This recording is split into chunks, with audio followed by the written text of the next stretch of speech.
recent Philippine Statistic Authority or PSA report showed an alarming increase in girls getting pregnant during their formative years.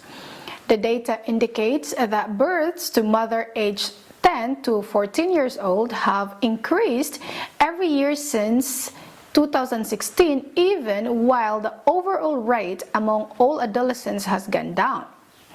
According to the PSA, the rate of pregnancy among girls aged 10 to 14 increased from 11%, or 1,903 in 2016 to 2,113 registered births in 2020.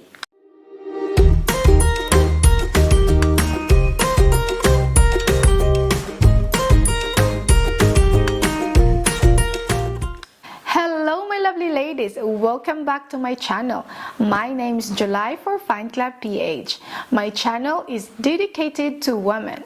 Here I talk about empowering women, self-discoveries, leveling up, beauty, health, and many more. Today's topic is taboo and controversial in our culture. Even though laganap ito sa ating bansa, still we choose to play blind and deaf on this alarming issue, and that is teenage pregnancy. If you got pregnant between 10 to 19 years old, ikaw ay isa sa mga teenage mother.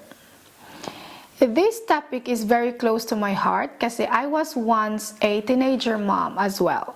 I first met my first ever serious boyfriend when I was 17. Of course, back in high school, I had a few boyfriend, but it was more of a puppy love or like for fun, not really serious. Before I give you my opinion on this, I want to share a little bit of my story for you to understand where I'm coming from. So, I met my first boyfriend when I was 17. We dated for a while and then unexpected thing happened. So long story short, after nearly a year we became official, I got pregnant. Then he proposed to me a few days before I turned 18. On a very popular show noon sa ABS-CBN na Wawawi. I became a young mom and a wife at 18. Thanks God, 13 years later, I have no regrets about what God has planned for me. This was not my plan, but works out better than I thought. Though my married life was okay in a sense that I felt secure with my husband. I don't have problem with money or food or house, or if my husband is irresponsible and all that. Still, I found being a mom at 18 was difficult. Even though I'm so used to looking after kids because I grew up looking after my siblings, I still found motherhood tough. And around this time, sa London na kami nakatira ng husband ko. Also during this time, we traveled frequently, especially around Europe. Traveling around Europe and immersing myself into their culture and history, something caught my attention. It was how transparent they are about sex or sex.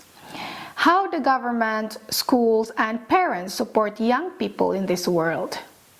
When I say support, I don't mean in-encourage nila yung kabataan. What I meant is they support the youngsters by educating them in this matter. Government, schools, health workers, parents, and many more are guiding youngsters about safe sex. Since these countries are far ahead of us Filipinos when it comes to almost everything, especially in education, they are more open-minded regarding on this matter. When I understood all this, I said to myself, how come Filipinos don't have this mindset?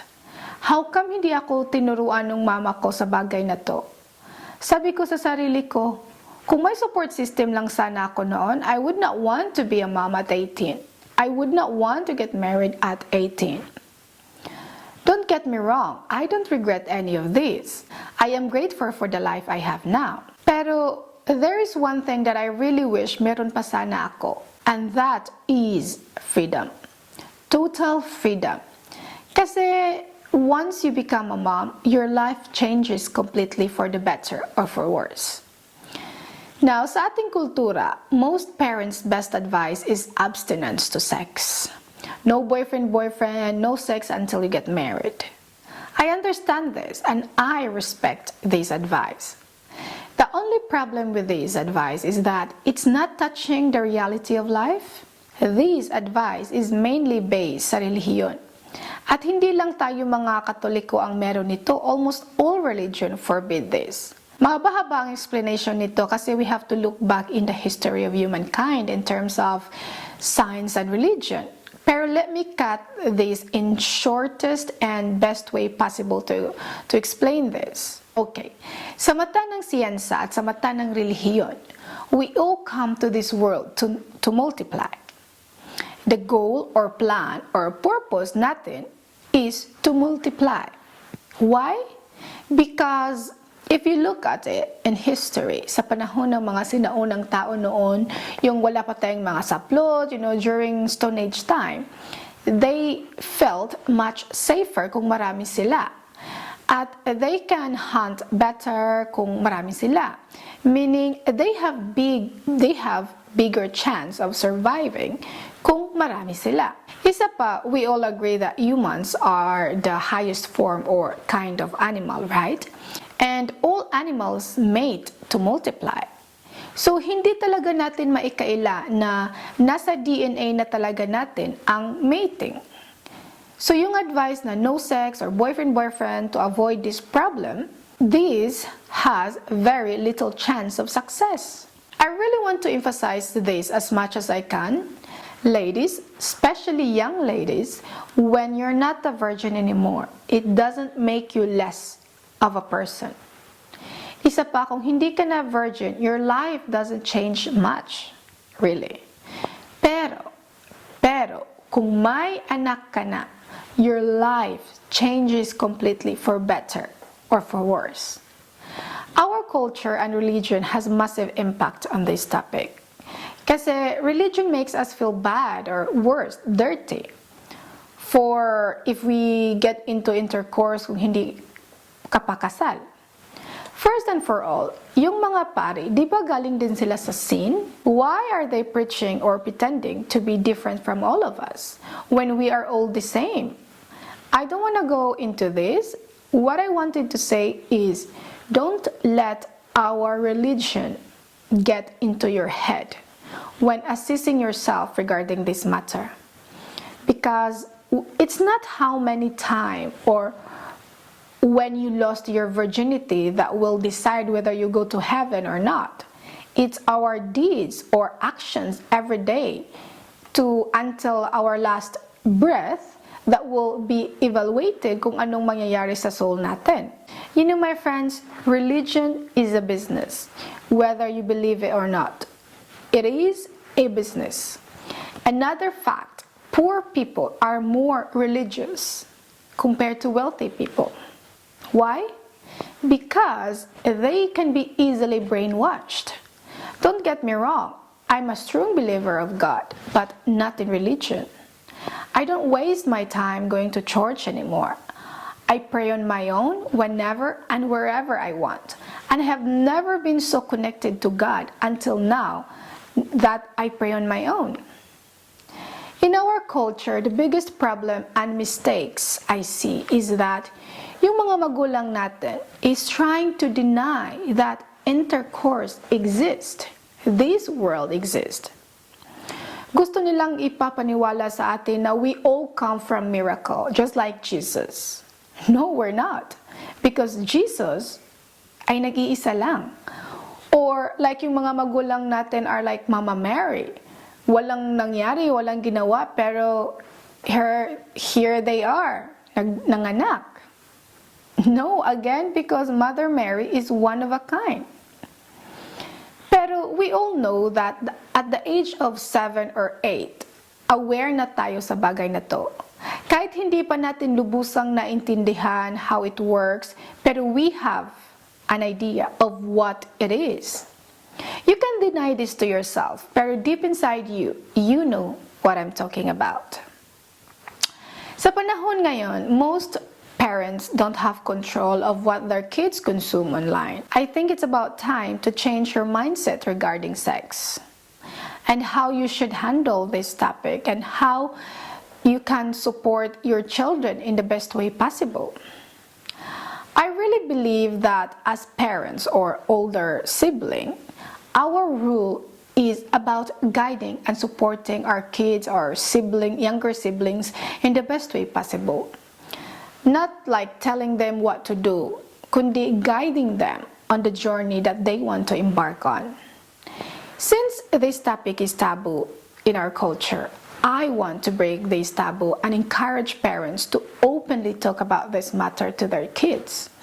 As parents, our mindset or our way of handling this matter is crucial for the future of our kids. I have 3 younger sisters and I have 3 daughters. Based from my experience and knowledge, this is what I believed is the best approach to this matter.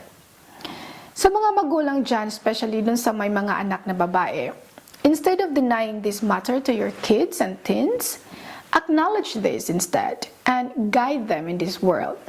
Kasi as mom, as parent, tayo ang mas may alam sa bagay na to. At dapat sa atin nang hihingi ng advice ang ating mga anak. Dapat we make them feel safe and protected as a young teens. We need to guide, educate, and support them in this matter. Let's not deny this because we all know that this matter exists. Instead, let's guide them to safely explore this area. Let's build trust and open communication with your kids or our kids. Now, whatever happened to them, you won't judge them. Give them the confidence that they can ask for support when they need it. Let them know that they have the option and support for contraceptives like pills or implants and so on. Let them know na if this thing happened, you won't judge them. You will still love them and respect them the same. Open communication and trust are crucial in keeping our children safe in this world of intimacy.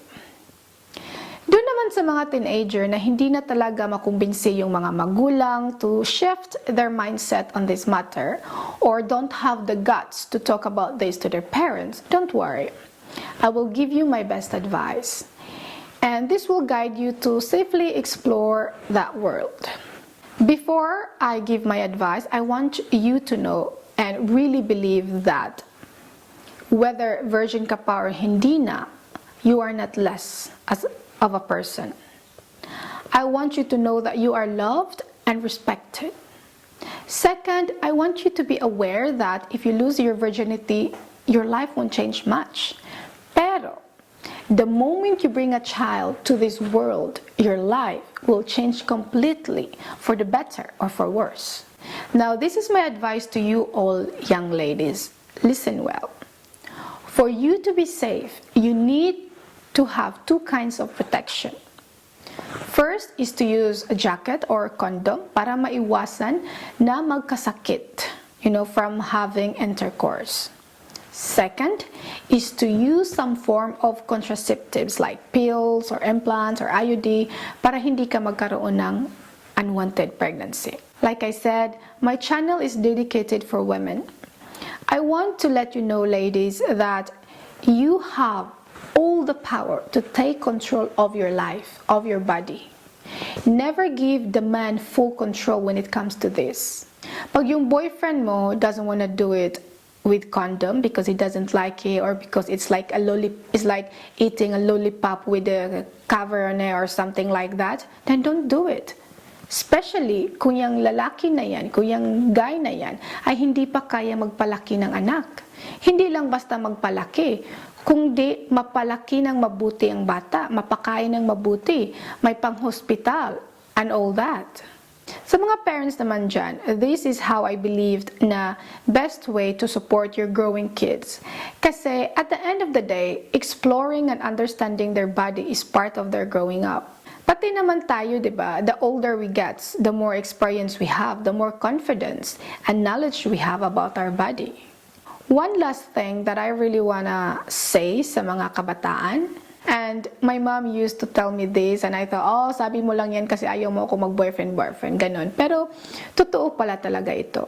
At ito yun. One of our biggest mistakes as teenager is thinking that pag mag-aasawa tayo, oh, my life will be better. Ganito ang mindset ng mga kabataan, especially kung galing ka sa kahirapan. Galing ka sa mahihirap na pamilya. In very few cases, this is true. Pero karamihan, ito ay hindi totoo.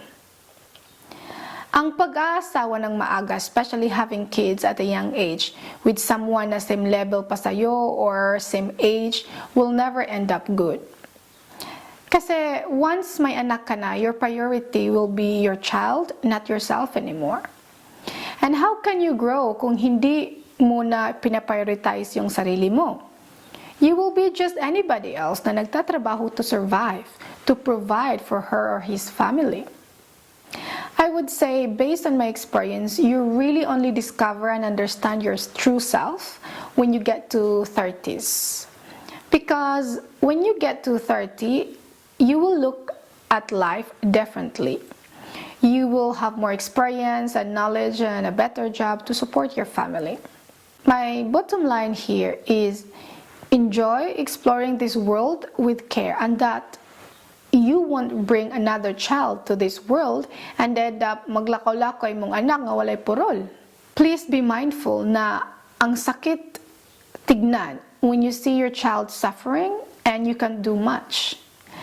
Don't bring another child kung ang resulta ay magsasuffer lang din yung bata. Ladies, I want to say that I want you to enjoy the world of intimacy, but with care. And that's all for today. Ciao!